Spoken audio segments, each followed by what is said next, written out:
Hello once again, thank you very much for joining me. Today we're going to be looking at the Marvel Legends Build-A-Figure Bonebreaker Wave, Darwin.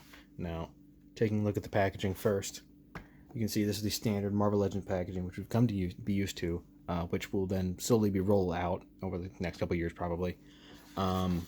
Very nice art by David Nakayama on the side here. Same on the back, looks very good. Bring in the text here, if anyone would like to read it. Very brief summary, but hey.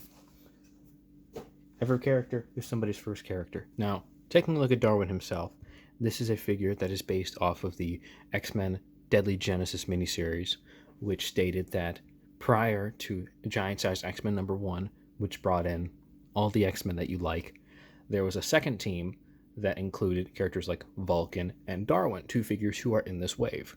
Now, this is based off of his design when he wore the suit, which is meant to homage a very first-class style suit. You know, you can see the two-tone matching colors. I think it looks very nice. And this is, of course, you can probably tell, this is the Pizza Spidey Buck, which we all come to, know pretty well, I like to think. So you're not going to get anything new from this. Same. Got those weird-looking feet, which I suppose if you can probably forgive because it's Darwin. He's an odd-looking individual. But I will have to say, though, if I can get it to focus here. There we go. I love this design. I think it looks great. It came across really well. Very inhuman. It's meant to look like an alien, and it succeeds. You get their pupilless, just white bulbous eyes. Very stoic expression. His ears aren't there, they're holes, which is upsetting, but very nice touch. The purple, I also think, works really well with the dark blue. Even the little hint of red on the belt there. Very elongated hands. Very gross. Again, meant to look like an alien of some sort. Very much intentional. I like it quite a lot. Now, taking a look at the accessories this comes with, we get a set of fisted hands, set of punching hands, which are in that same tone, that same skin tone, which are the same Marvel Legends punching hands we've seen thousands and thousands and thousands of times before, but this time in a slightly different skin pigmentation. And we also get a piece for Bonebreaker, which is the right side of his tank. We'll get in more detail on that when we finish the figure. Now, looking at their articulation, of course, Pizza Spidey Buck, you know the deal, but I'll go through it anyways. Head is on a ball joint and at a little hinge here, so you can look up and down. Looks up that far, down that far, side that far, side that far.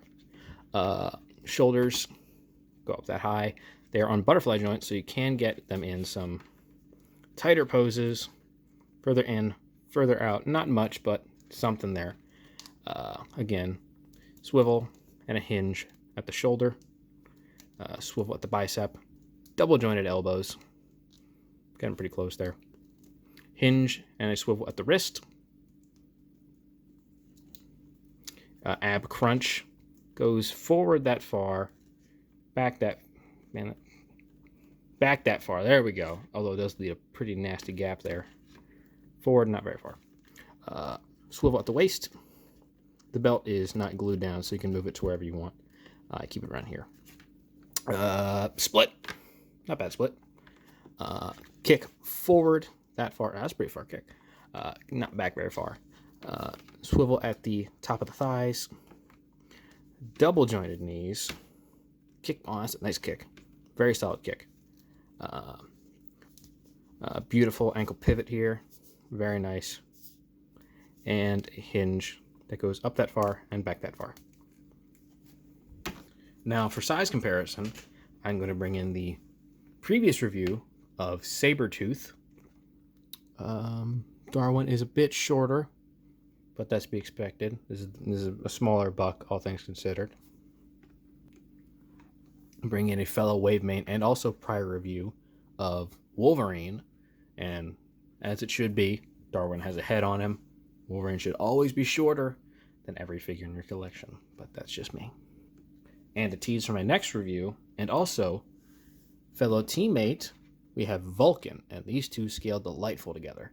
And I would love someday to get the rest of the figures of that first team. I would love that. Fantastic. Now, as a figure, I would have to give this like a 6 out of 10, 5. I don't know. It's nothing new. If this is not a spectacular figure, it's a cool character, and I'm glad we have him in Legends form. And he's a nice pair for Vulcan, but a figure should be able to stand on its own and not just have to be a part of a set or a pair to another figure. It negates it sort of degrades the figures itself. I'd say if you're building Bonebreaker, you got to get it, because I mean, you can't skip out on this.